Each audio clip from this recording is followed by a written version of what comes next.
তোমার নাম কি? হ্যাঁ, জীবন। কি হয়েছে তোমার বাবার? এ বাবা হয়? কি হয়েছে? কিভাবে? ভ্যান চালাইতো। এখন সে কই?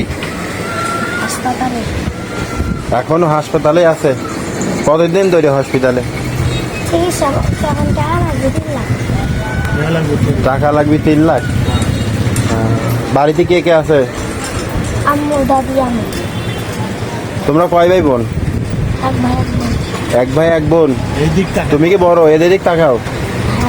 হ্যাঁ, তোমার বোন কতটুকু? তোমার আব্বু আম্মু কি করে?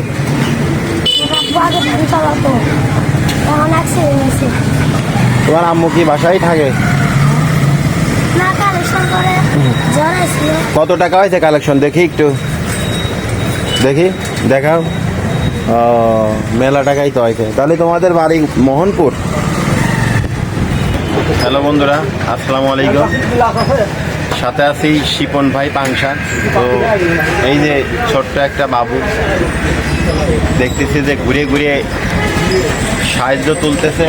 তো ওর হাতে একটা ছবি, এই যে এটা নাকি ওর বাবা। তোর বাবা কিছুদিন আগে, কতদিন, 1 বছর না 1.5 বছর, 3 মাস হলো অসুস্থ, মানে অ্যাক্সিডেন্ট করে। এই যে পার কি অবস্থা। আসলে তুমি আর তোমার দাদি আসছো, ওর সাথে কথা বলে যা বুঝলাম, ও আর ওর দাদি আসতো তো পাংশাতে টাকা তোলার জন্য। এই যে কখন আসতো?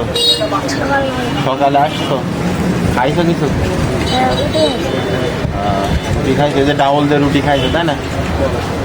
তো ওর বাবা খুবই অসুস্থ। আসলে সত্যিই তো অসুস্থ বাবা? হ্যাঁ, নাই টাকা তুলে কি ফুটবল কিনবা? চিকিৎসা করার জন্যই। এদের দিকে তাকাও, এদিকে তাকাও। এটা বলো যে আমার বাবার জন্য সবাই সহযোগিতা করবেন। বলো, লজ্জা পাও কে? বলো, তাহলে কিন্তু মানুষ বুঝবি না যে তুমি কিন্তু ভুয়া।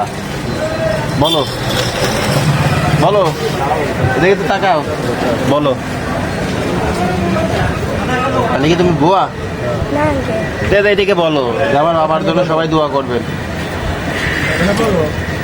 ওর বাসা হলো আপনার কালুখালী, মোহনপুর।